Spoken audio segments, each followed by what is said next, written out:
ወድቆ የተገኘው ሜሞሪ ማስታወሻ ክፍል 7 እናታችን ሲበዛ እጅግ አስቸጋሪና ኃይለኛ የሆነ ባህሪ ያላት። እኛ ልጆቿ የምንመክራትን ለመስማት ፈጽሞ ፈቃድ የላትም። በቃ እኛ ሁሌም ልጆች ህፃናቶች ነን። በእርግጥ የኔን ቃላት ትስማ እንጂ ከኔ በላይ ያሉትን ግን የመስማት ኃላፊነት ነበረባት። ምናልባትም በተከታታይ የሚፈጠሩ የቤተሰብ ክፍተቶችን ለመሙላት ከልጆችም ቢሆን ሀሳብ መቀበል ጥሩ ነበር ብዬ ዛሬ ላይ አስባለሁ። የሚሰማን በማጣታችንና ነገሬ የሚለን በመጥፋቱ ይመስለኛል ውጪውን መናፈቅ ይዘናል። በሌሎች ተማሪዎችና የሰፈር ልጆች ደስተኝነት መቅናት ዋና ቅናታችን ሆነ። በየጊዜው ከአባታችንም ሆነ ከእናታችን ጋር ከተጣላች ወይም ከአንዳችን ጋር ከተጣላች እሰቀልላችኋለሁ፣ ከትምህርት ቤት ስትመጡ ተሰቅዬ ታገኙኛላችሁ፣ ቆይ ብቻ ብላ ትዝታለች። ከዛተች ከተናገረችበት ሰዓት አንስቶ የምትሰቀል ስለሚመስለኝ እፈራለሁ። ትሞትብናለች ብዬ ስጋቴ ይጨምራል።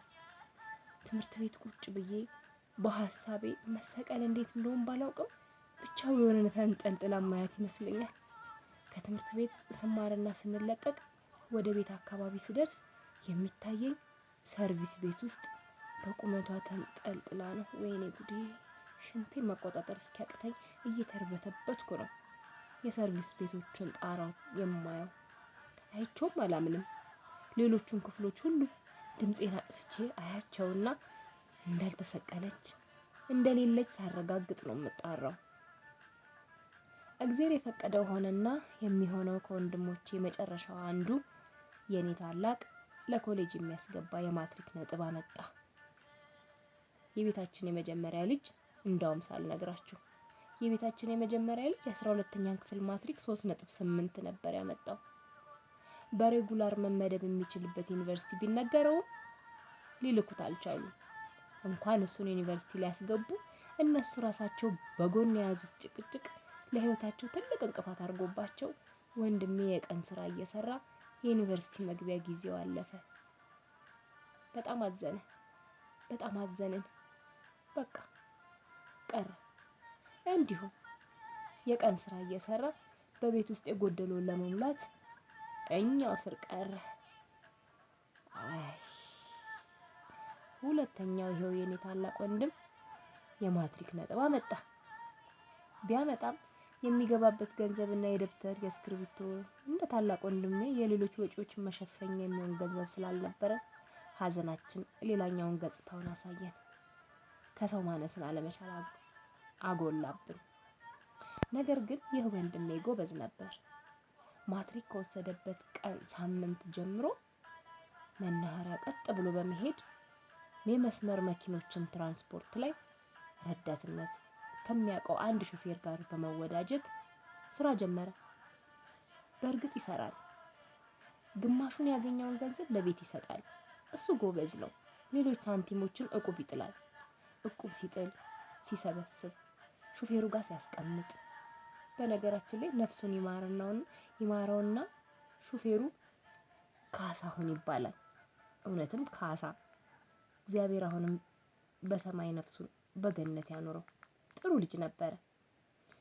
እናም ይህ ሰው የሱን ገንዘብ ሲያስቀምጥለት ገንዘቡን ሲሰበስብለት ስለቆየ የዩኒቨርሲቲ ነጥብ ማምጣቱን ሲሰማ እኔ ጋር ገንዘብ አለ፣ ብዙ ብር ባይሆንም 2500 ብር የሚደርስ ገንዘብ እኔ ጋር አለ፣ የቀረውን ቤተሰብ መሙላት ከቻለ ቻለ፣ ካልቻለ እኔ እሞላለሃለሁ፣ ከዩኒቨርሲቲ አትቀርም ብሎ ነገሮችን አስተካከለለት። የታደለ ነው። እድለኛ ወንድሜ ጓዞችን ሰብስቦ ዩኒቨርሲቲ ገባ። ችግሮች ቢደራረቡብንም በጽናትና በትግል የምንኖረው ኑሮ የግድ ሆኗል። እኔም 9ኛ ክፍል ተማሪ ሆኛለሁ።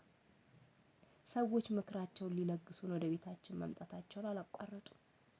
የገንዘብ አቅሙ ባይኖራቸው አይዟችሁ ማለታቸው ግን አልቀረም። በእነዚህ ሁሉ ችግሮች እንደ ደሴት እንደተከበብን ነበር አንድ አማራጭ ከጎረቤቶቻችን የመነጨው። ለምን የቤቱን ዕዳ ለመክፈልና ከመበታተን ለመዳን የከተማዋን ሕዝብ በወረቀት የእርዳታ ጥሪ በማድረግ ቢያንስ ወለዱን መክፈል ብንችል ሌላኛውን ክፍያ ስናገኝ እንደምንከፍል በማበረታታትና ወረቀቱን አሳትመው ከላይ ታች ብለው እናትና አባቴን በርቱ ብለው የጎረቤት ደጀን በመሆን የእውነት የተባረኩ ጎረቤቶች ናቸውና ገንዘብ የማሰባሰብ ሂደት ለማፋጠን ቆርጠው ተነሱ።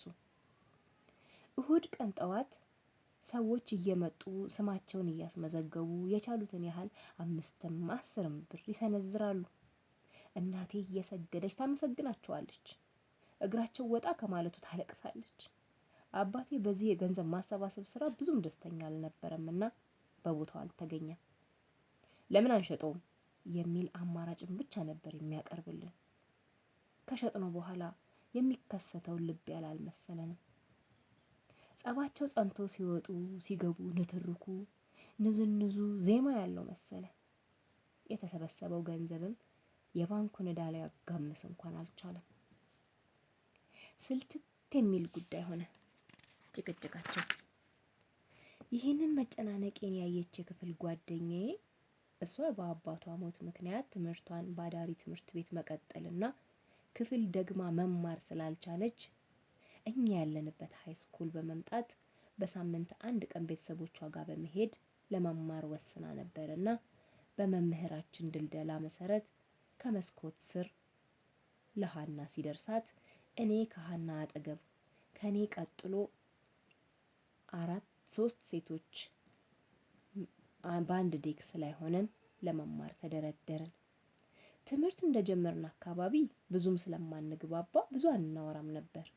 ነገር ግን ሃና አብዛኛውን ጊዜ በመስኮት አሻግራ ማየትን ስለምትመርጥና እንደ ልምድም ስለሆነባት አስተማሪ ክፍል ውስጥ እያለ እንኳን ውጭውን ታያለች፣ ትተክዛለች። ታዲያ በሃይስኩል ላይፍ ውስጥ ከማናቸውም ነገሮች ሁሉ